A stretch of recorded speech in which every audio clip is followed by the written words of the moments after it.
ಶಿವಮೊಗ್ಗ ಲೋಕಸಭಾ ಕ್ಷೇತ್ರದ ಚುನಾವಣೆಯಲ್ಲಿ ಅಕ್ರಮ ನಡೆದಿದೆ ಅಂತ ಹೇಳಿ ದಾಖಲೆ ಸಮೇತ ಆರೋಪ ಮಾಡಿದ್ದಾರೆ. ಅದು ಕೂಡ ಅಲ್ಲಿನ ಪಕ್ಷೇತರ ಅಭ್ಯರ್ಥಿಯಾಗಿದ್ದಂಥ ಕೆಎಸ್ ಈಶ್ವರಪ್ಪ, ಮಾಜಿ ಸಚಿವ, ಹಿರಿಯ ಬಿಜೆಪಿ ನಾಯಕರಾಗಿದ್ದಂಥವರು ಇವತ್ತು ಎಲೆಕ್ಷನ್ ಅಕ್ರಮದ ಬಗ್ಗೆ ದೂರನ್ನು ಸಲ್ಲಿಕೆ ಮಾಡಿದ್ದಾರೆ. ಎಲೆಕ್ಷನ್ ನಾಳೆ ಅಂತ ಇರಬೇಕಾದ್ರೆ ರಾಘವೇಂದ್ರ ನಕಲಿ ದಾಖಲೆ ಸೃಷ್ಟಿ ಮಾಡಿದ್ದಾರೆ. ನಾನೇ ಸುದ್ದಿಗೋಷ್ಠಿ ಮಾಡಿ ಬಿಜೆಪಿಗೆ ಓಟ್ ಹಾಕಿ ಎನ್ನುವ ವಿಡಿಯೋ ಕಳೆದ ಬಾರಿ ರಾಘವೇಂದ್ರ ಪರ ಪ್ರಚಾರ ಮಾಡಿದ್ದನ್ನು ಇಟ್ಕೊಂಡು ಈ ಬಾರಿಯೂ ಕೂಡ ಅದನ್ನೇ ಬಳಸ್ಕೊಂಡಿದ್ದಾರೆ, ಅಪಪ್ರಚಾರ ಮಾಡಿದ್ದಾರೆ. ಅಪಪ್ರಚಾರದ ಮುಖಾಂತರ ಮೋಸವನ್ನು ಮಾಡಲಾಗಿದೆ. ಹಿಂದೆ ಮಾಡಿದ್ದ ಸುದ್ದಿಗೋಷ್ಠಿಯ ಫೋಟೋ ಬಳಸಿ ಫೇಕ್ ನ್ಯೂಸ್ ಮಾಡಿದ್ದಾರೆ.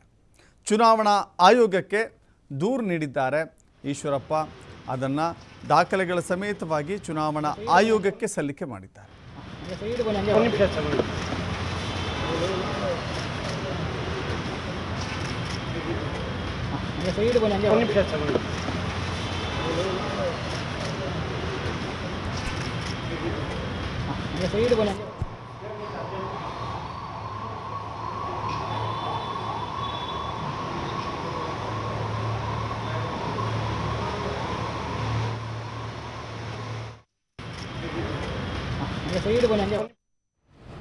ನಾಳೆ ಇರಬೇಕಾದ್ರೆ ಹಿಂದಿನ ದಿನ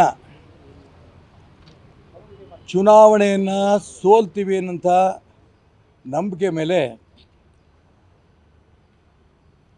ಭಾರತೀಯ ಜನತಾ ಪಾರ್ಟಿಯ ಅಭ್ಯರ್ಥಿ ರಾಘವೇಂದ್ರರವರು ಫೇಕ್ ಡಾಕ್ಯುಮೆಂಟ್ಗಳನ್ನು ಸೃಷ್ಟಿ ಮಾಡಿ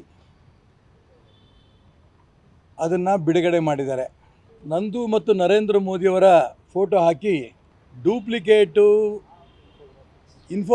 ಗ್ರಾಫಿಕ್ಸನ್ನು ಕಳಿಸ್ಕೊಟ್ಟಿದ್ದಾರೆ. ಪ್ರೆಸ್ ಮೀಟ್ ಮಾಡಿರೋಂಥ ರೂಪದಲ್ಲಿ ನನ್ನ ಪರವಾಗಿ BJPಗೆ ಓಟ್ ಕೊಡಿ ಈಶ್ವರಪ್ಪ, ನನಗೆ ತಪ್ಪಿನ ಅರಿವಾಗಿದೆ, ಕಾಂಗ್ರೆಸ್ಸಿಗೆ ಲಾಭ ಆಗುವುದು ಬೇಡ, ಈ ರೀತಿ ಫೇಕ್ ಇನ್ಫಾರ್ಮೇಷನ್ಗಳನ್ನು ಪತ್ರಿಕಾ ನ್ಯೂಸನ್ನು ನಾನೇ ಮಾಡಿದ್ದೀನಿ ಅನ್ನೋ ರೂಪದಲ್ಲಿ ಕಳಿಸ್ಕೊಟ್ಟಿರೋದು ಇದು ನಿಜಕ್ಕೂ ಕೂಡ ಒಂದು ರೀತಿಯ ಪ್ರಜಾಪ್ರಭುತ್ವಕ್ಕೆ ಮಾಡಿರೋಂಥ ದ್ರೋಹ.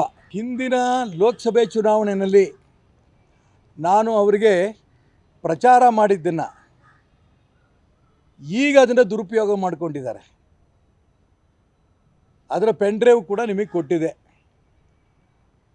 ಹೀಗೆ ಚುನಾವಣೆಯನ್ನು ಸಂಪೂರ್ಣ ಮೋಸ ಮಾಡೋದ್ರ ಮುಖಾಂತರ ಅಪಪ್ರಚಾರ ಮಾಡಿ ಸೋಲ್ತೀನಿ ಅನ್ನೋಂಥ ಖಾತ್ರಿ ಆದ ನಂತರ ಇದೆಲ್ಲ ಮಾಡಿರೋಂಥ ಕುತಂತ್ರ ಮೋಸದ ರಾಜಕಾರಣ. ಇದನ್ನು ಈಗಾಗಲೇ ನಾನು ಶಿವಮೊಗ್ಗ ಜಿಲ್ಲಾ ಚುನಾವಣಾಧಿಕಾರಿಗಳಿಗೂ ಕೂಡ ಕಂಪ್ಲೇಂಟ್ ಕೊಟ್ಟಿದ್ದೇನೆ, ಜಿಲ್ಲಾ ರಕ್ಷಣಾಧಿಕಾರಿಗಳಿಗೂ ಕೂಡ ಕಂಪ್ಲೇಂಟ್ ಕೊಟ್ಟಿದ್ದೇನೆ. ಅವರು ಅನ್ನೋನ್ ಅಂತ FIR ಹಾಕಿದ್ದಾರೆ. ಲೋಕಸಭೆ ಚುನಾವಣೆ ನಿಮಗೆ ಗೊತ್ತಿದೆ, ಈ ಬಾರಿಯ ಶಿವಮೊಗ್ಗ ಲೋಕಸಭಾ ಕ್ಷೇತ್ರದಲ್ಲಿ ಹಾಲಿ ಸಂಸದ ರಾಘವೇಂದ್ರ ಸ್ಪರ್ಧೆ ಮಾಡಿದರು. ಈಶ್ವರಪ್ಪನವ್ರಿಗೆ ಟಿಕೆಟ್ ಸಿಗಲಿಲ್ಲ. ಈಶ್ವರಪ್ಪನವರ ಪುತ್ರನಿಗೆ ಹಾವೇರಿಯಿಂದ ಟಿಕೆಟ್ ಸಿಗಲಿಲ್ಲ. ಆ ನಂತರದಲ್ಲಿ ಈಶ್ವರಪ್ಪ ನಿರಂತರವಾಗಿ ವಾಗ್ದಾಳಿಯನ್ನು ಮಾಡ್ತಾ ಬಂದಿದ್ದರು. ನಿರಂತರವಾಗಿ ಅವರ ವಿರುದ್ಧ ಫೈಟ್ ಮಾಡ್ತಾ ಬರ್ತಾಯಿದ್ರು. ಚುನಾವಣೆಯ ಸಂದರ್ಭದಲ್ಲೂ ಕೂಡ ಇನ್ನೇನು ನಾಮಿನೇಷನ್ ವಾಪಸ್ ತಗೋತಾರೆ ಹಾಗೆ ಹೀಗೆ ಅಂತ ಮಾತಾಡುವಾಗಲೂ ಕೂಡ ಗಟ್ಟಿಯಾಗಿ ಚುನಾವಣೆಯನ್ನು ನಿಂತು ಸ್ಪರ್ಧೆಯಲ್ಲಿದ್ದರು. ಆದರೆ ಇದೀಗ ರಾಘವೇಂದ್ರ ಕಳೆದ ಬಾರಿಯ ವಿಡಿಯೋ, ಅಂದರೆ ಕಳೆದ ಬಾರಿ ಈಶ್ವರಪ್ಪ BJPಯಲ್ಲಿದ್ದರು. 2019ರಲ್ಲಿ ರಾಘವೇಂದ್ರ ಕ್ಯಾಂಡಿಡೇಟ್ ಆಗಿದ್ದರು. ರಾಘವೇಂದ್ರ ಅವರಿಗೆ ಓಟ್ ಹಾಕಿ ಅಂತ ರಾಘವೇಂದ್ರ ಅವರ ಪರವಾಗಿ ಈಶ್ವರಪ್ಪನವರು ಪ್ರಚಾರ ಮಾಡಿದರು. ಕಳೆದ ಬಾರಿಯ ವಿಡಿಯೋವನ್ನು ತೆಗೆದುಕೊಂಡು ಈ ಬಾರಿಯ ಅವರು ಈಶ್ವರಪ್ಪನವರೇ ಹೇಳ್ತಾ ಇದ್ದಾರೆ, ನೋಡಿ ನಮಗೆ ರೆಬಲ್ ಕ್ಯಾಂಡಿಡೇಟ್ ಆಗಿದ್ರಲ್ಲ ಅವರೇ ಹೇಳ್ತಾ ಇದ್ದಾರೆ ಮತ ಹಾಕಿ ರಾಘವೇಂದ್ರಗೆ ಅಂತ ಹೇಳಿ ಇಲ್ಲಿ ಅಪಪ್ರಚಾರ ಮಾಡಿದ್ದಾರೆ. ಕಳೆದ ಬಾರಿಯ ವಿಡಿಯೋವನ್ನು ದುರುಪಯೋಗ ಮಾಡಿಕೊಂಡಿದ್ದಾರೆ ಅಂತ ಹೇಳಿ ವಿಡಿಯೋ ಸಮೇತವಾಗಿ, ಪೆನ್ ಡ್ರೈವ್ ಸಮೇತವಾಗಿ ಚುನಾವಣಾ ಆಯೋಗಕ್ಕೆ ರಾಘವೇಂದ್ರ ವಿರುದ್ಧ ದೂರು ಸಲ್ಲಿಕೆ ಮಾಡಿದ್ದಾರೆ ಕೆಎಸ್ ಈಶ್ವರಪ್ಪ.